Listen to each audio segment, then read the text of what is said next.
I'm ready to go raid a dungeon. Let's do this.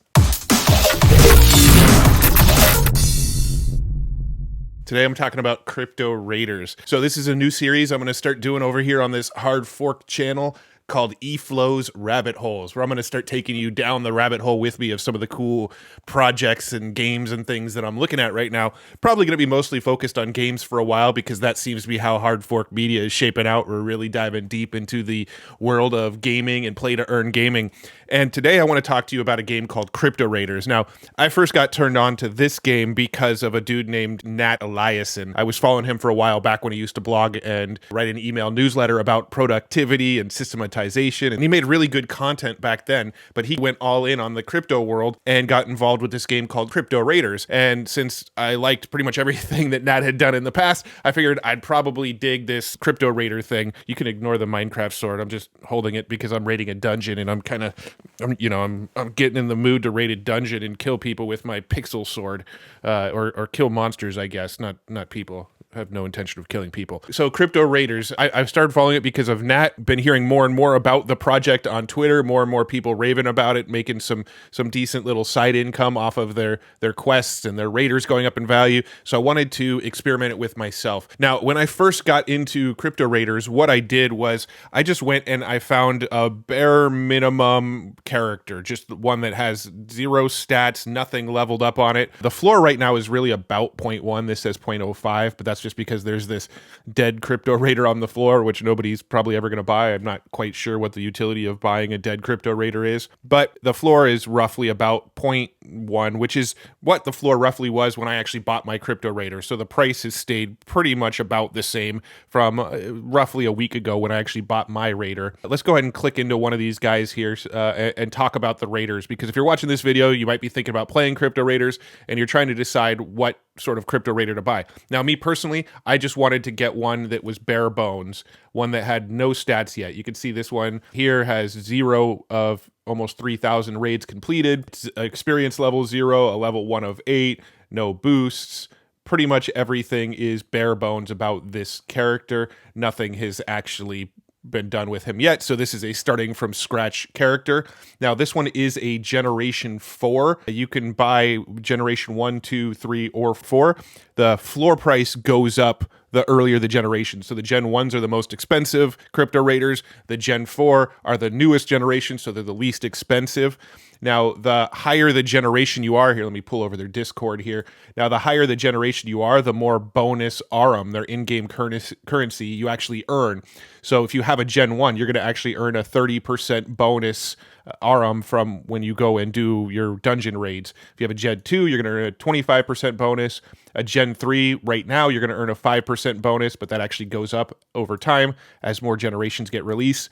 And since I have a Gen 4 Raider, and if you're buying right now, you're probably going to have a Gen 4 Raider, you're actually not going to get any bonus right now, but when they release a Gen 5, you're actually going to get a 5% bonus, and when they release Gen 6, you'll actually start receiving a 10% bonus because it goes up 5% with each subsequent generation, up to 10%. So this will max out when Gen 6 is released. You'll get a 10% bonus on your Gen 4. So the earlier you get into the game and start playing, the more you're kind of rewarded for getting in early. Now, a Gen 1 right now with the price of Ethereum it's fairly low. You could get in for roughly $300, $290. Now, if you wanted to go get a Gen 1 and earn those extra rewards, let's go ahead and filter just the Gen 1s and take a look at what the floor price on those guys is. So a Gen 1, it looks like, here, let me set this to buy now up here, so it's just the ones for sale.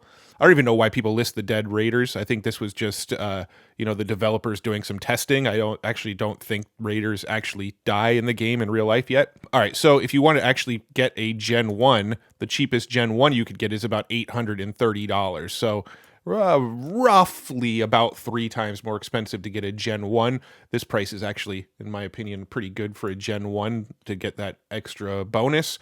But I did buy a Crypto Raider already. If I show you my wallet over here, you can see my Crypto Raider. If you look at his stats, he's done 0 raids so far. Still level 1, 0 experience. So this guy is still bare bones. I really haven't done much with him. I did send him out on a quest, which I'll show you in just a minute, but I just wanted to show you kind of the thinking behind getting a crypto raider. You can go and get a Gen 4. If you get a Gen 4, you're going to earn less rewards, but it's also cheaper and you can level them up. Or you can buy Gen 1, 2, or 3. The lower the generation you purchase, the more rewards you're going to get for playing through that character. Now, if you get a different generation, they can have like different attributes and different things that'll level them up. But it's stuff I really don't know that much about yet because I haven't really got into playing the game yet. So I can't really speak too intelligently about that stuff. But let's say you did want to buy this one off the floor. You would come in here, you'd click buy now, you'd confirm your checkout. And then there's actually this process here where you actually have to convert your Ethereum into Polygon on OpenSea. Since I already bought my character, I'm not going to go through this process. It does take, maybe 15 or 20 minutes to do this. When I actually bought my crypto raider, I did the whole process. And by the time my Ethereum had converted to Polygon, there was actually a crypto raider that was on the floor for even cheaper than the one I was about to buy. So I actually ended up swooping up one even cheaper than I thought because the process of converting to Polygon took so long. Keep that in mind that when you're looking at these raiders, there is that process. There is a chance you'll lose the raider if it takes too long, and you might end up getting one cheaper like I did, or you might have to get the next one up if that becomes an issue. One other thing to talk about these characters here. Some of the characters are more rare skins. Let me see if I could find one that's more of a rare skin here. They've got like some elves somewhere. All right, so here's one that's like this elf skin, which is a higher rarity. So if I come and look at the properties, you can see it's a blue elf, which only 8% have this trait. So this one's more rare, but the rarity doesn't really do much. If I pull up the Discord here again, you can actually see there are 11 unique characters. Blue elf and a white elf are uncommon, but it says there are no attribute differences. These are only skins. All stats and attributes come from any gear and other drops from the dungeons. So it's more rare. So if you're in it for, collectible reasons, this one is a little more rare. You might get a little bit more money just because of the rarities. It's about $100 more. But in game, as far as your earning potential and stuff like that, it has pretty much no impact. It's just a more rare skin. So that's pretty much all I wanted to talk about as far as buying your first crypto raider to get into the game. You do need to own one of these NFTs, one of these raiders, to get into the game and actually play it. Now, once you actually have your character, you will go over to, you come over to cryptoraiders.xyz, click on play game. And when you click on play game, you end up on this screen right here. And you can see, here's my little character that I grabbed. If I click this, I can change a couple little things. I'm not quite sure what that is. Is that a bloody eye? I don't know. I could change his hairstyle, make him look a little different. I kind of like the brown hair because I have brown hair. As far as his inventory, he's got a green hunter's garb, so I can put that on. Did not even know he had this stuff. And then he's got a shabby staff, +2 intelligence, +2 wisdom, +5 luck, +5 strength, +3 intelligence, +4 agility. I'm just trying to see which one makes the most sense. So +2 strength, +4 intelligence, +5 strength, +4 intelligence. So the one he's wearing is better. Let's go ahead and equip that one for now. Update our dude. And there's our character updated a little bit. Now, the first time I played this game, I actually didn't know what I was doing. I came in and I actually clicked around and I clicked on Raider Wallet up here. And when you click on Raider Wallet, you can actually see that I do have actual 10 Grimweed here. So I actually have collected some Grimweed. Now, what happened, and the reason I have some of this Grimweed already, is because I came over to this screen, I clicked on quests, I had my character here, I clicked on quests, and I thought this was the gameplay. I thought this is what you do, but this is really a staking mechanism over here. So if I click on quest, this will actually send my character out on a quest to hunt for Grimweed, but I can't play with the character. This is like a sort of never-ending quest where the guy just goes out and he's running around for a long time and he brings back Grimweed, and the longer he's out, the more Grimweed he brings back. But when you do bring him back, it takes 25% of the time of the journey to bring him back. So if my dude's out for 4 days and I want to bring him back, it's going to take 1 day for him to come back, and then I can actually play with my character. But that's why I have some Grimweed, because I got into the game, I started recording my video about this, and then I sent him on one of these quests thinking this is one of the main in-game quests, and then realized, okay, my my character is just staked now, and there's nothing really I can do. But I actually missed the actual rating functionality from when you come back over here and click on play. Now, this Grimweed is actually valuable. There is some value to it. You can see I've got 10 of them. It's not worth much, but I've got 10 Grimweed. If I come over here to Sushi Swap, I could show you how much Grimweed is worth. If I change Grimweed, set that to Grimweed at the top, and then let's just throw in like USDT. That'll show us the sort of US dollar value of Grimweed. So I have 10 Grimweed. So I've made $1.83 off of the 10 Grimweed. My dude was out for, I think, 3 or 4 days to collect that Grimweed. So it took 3 or 4 days on that endless quest to make, about $2. But he has actually earned some money by just going out on that endless quest. And it didn't use one of my quests on my guy. So that was nice. So the real gameplay is these missions here. And my dude can do 5 missions. So I'm going to go ahead and click here. And this is where the actual, kind of fun stuff is. So my guy's just a level 1. So I can only do these 2 quests right now. I can't do Hogger's Revenge. That's 3 through 4. And then everything down here is, higher and higher levels. All right. So I can only do one of these 2. So let's see. Memento Mori. You awaken in a dark, damp dungeon, deep beneath the wilderness, and far from the city gates. You don't quite remember who you are or how you got here. It doesn't matter. You need to find warmth and shelter and perhaps some allies. All right, so you have 5 free raids left this week and 0 dungeon keys, which will be used after your free raids run out. You can buy more dungeon keys in the stash. So I can do 5 raids each day. Each raid, they're going to bring back a little bit of loot, maybe some Arum. I'm not quite sure. We'll have to find out how that works. And, they get some experience every single time they go out. So I have 5 missions today, so it looks like I'll probably just be kind of alternating between these 2 here.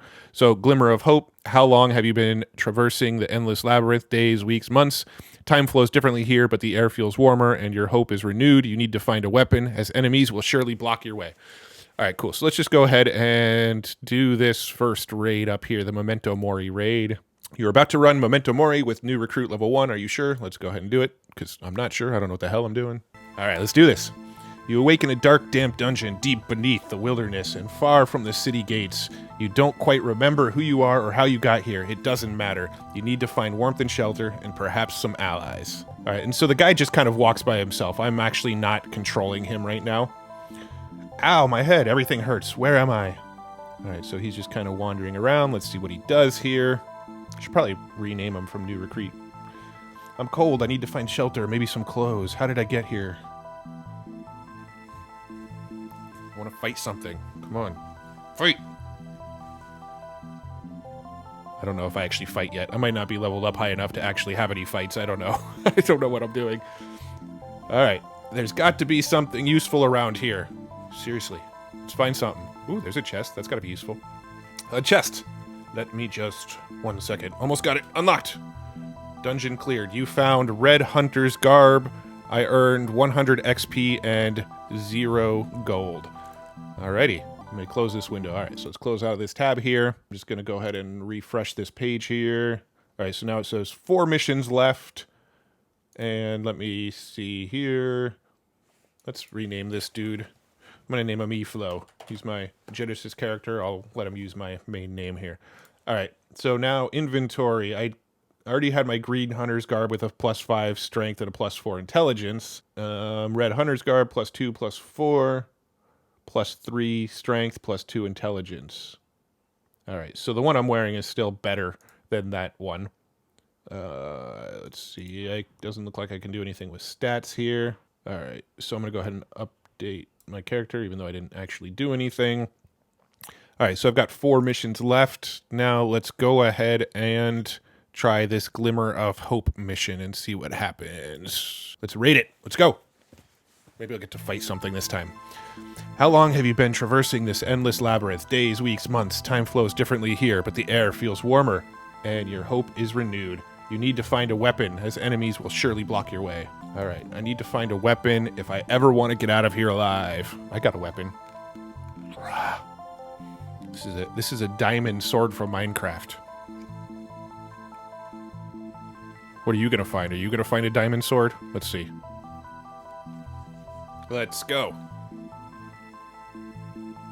Again, not controlling anything with my mouse at all. As you can see, I'm holding a sword as the dude's walking around. All right, so something stuck in this thing's rib cage. Dungeon cleared. I got a shabby sickle and 200 experience. All right. Cool. So now if I refresh, this will show that I have 3 missions left right now. And let me look at my guy here. In his inventory, I now have this sickle. So this is a +4 strength, +2 intelligence, +2 charm. I actually honestly have no clue what's more beneficial right now between strength, intelligence, charm, that sort of thing. Let's see, what am I holding? This is a +2 intelligence, +2 wisdom, +5 luck. And this one was strength, intelligence, and charm. I don't know. I kind of like luck. I don't know. I don't know what I need. So I'm going to keep it on what he's got because I like the luck element of it here. Looks like I might actually be able to level up some stuff here. So let's go ahead and level up his intelligence. Okay, so it looks like I've got 7 points that I can kind of allocate. And again, I really don't know what's helpful here. I like luck. I like intelligence. Let's see. Every dog has a day. Roll a dice. May luck be ever in your favor. Total luck 6. Luck. All right, so let's go ahead and give some intelligence, some strength, some luck. I think I'm going to mostly put it on intelligence and luck. I don't know. Maybe wisdom's helpful. I don't know what I'm doing, guys. I have no clue. All right, so maybe luck means that I'll get more cool stuff instead of these dungeons. My dude is now a level 2. That must have been why I was able to add more stuff to him. All right, so let's go ahead and... I mean, I can only do one of these 2, right? Yeah. So let's go ahead and raid this one again. I'll just kind of switch back and forth. I'm not going to read it out loud. I'll probably just skip over this real quick because it's going to be the same sort of thing.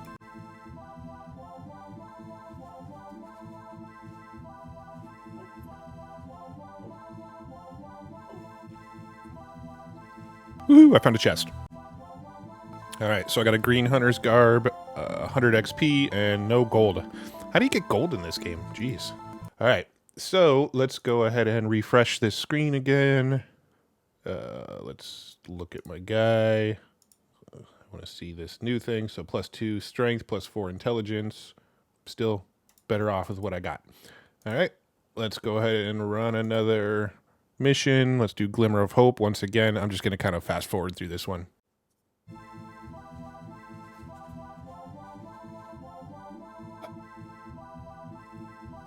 All right, so I found a shabby orb and got 200 XP. Sweet.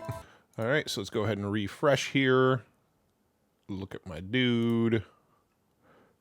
What do we got now? So we got a shiny orb. 2 intelligence, 4 agility, 2 wisdom.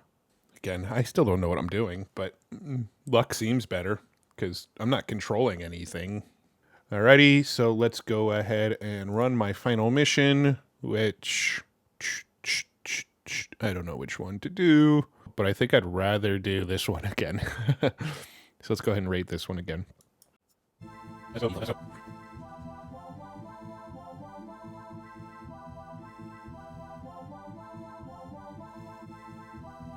All right, so I got a red hunter's garb and another 100 XP. Cool. All right, well, now let's go ahead and refresh. Still not enough to level up again. So I need about 600 more XP to level up. What did I find again? Another red garb. One thing I'm wondering about this, and I'm not totally sure, is are we going to be able to sell some of our clothing and items later as NFTs? I'm not totally sure about that. Maybe that's something that's going to be in the future. Or do we just kind of collect a whole bunch of stuff over time, which makes the character better in the dungeons, which if he's better in the dungeons, he levels up and then the character becomes more valuable. I don't really know. So that's Crypto Raiders, my sort of final thoughts on it. And I do want to spend more time playing it and leveling up. And I will probably jump in every single day and play. And if I ever kind of get to a point where I don't really feel like playing for a few days, or let's say I'm going to go on vacation for a week and I know I'm not going to be back playing it, I will probably go and send him out on one of the quests for Grimweed or something like that. So he's just kind of staked and out there earning while I'm not around.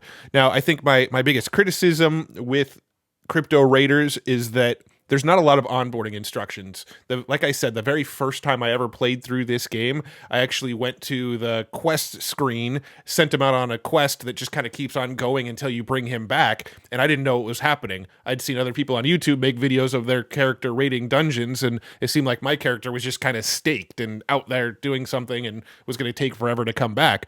So the onboarding, I think, could be a little bit better. Even if we go to the Crypto Raiders website, they have a guide section, but it still has a coming soon. So there's not really a lot of walkthrough of exactly how to play. So the first time I played, I was a bit confused. I had to go through the Discord and read all of their FAQs to figure out how do I decide which character to pick. I ultimately decided to go with a very base model and grind it out myself and see how long it takes to kind of level him up and make him better. In retrospect, I might have grabbed an earlier generation, a Gen 2 or a Gen 3, just to earn those extra rewards. But I kind of wanted to see what it takes to start with a base model. What if I made the minimum investment into this game, what is it going to take to get to a point where these characters are earning money and I'm playing the game? Now, I think over time, this will be an actual like playing game where you actually do the battles and move your character around the dungeons yourself instead of a game where your character just kind of wanders. I think that's sort of where they're trying to get with it. So I don't really want to criticize the gameplay since this is just a very, very early version of what it will be. But once that comes out, it reminds me of like the early NES versions of Zelda and games like that. So I'm excited to see an actual playable version of this where I get to wander the dungeons myself. That will be super, super fun. So I definitely see the potential. I see where this can go if it turns into like a Zelda type game, but when you go in these dungeons, you actually earn stuff with real world value. That's exciting. So I think there's a lot of potential here. I like Crypto Raiders. I'm going to keep on playing it. I will probably grab some more raiders.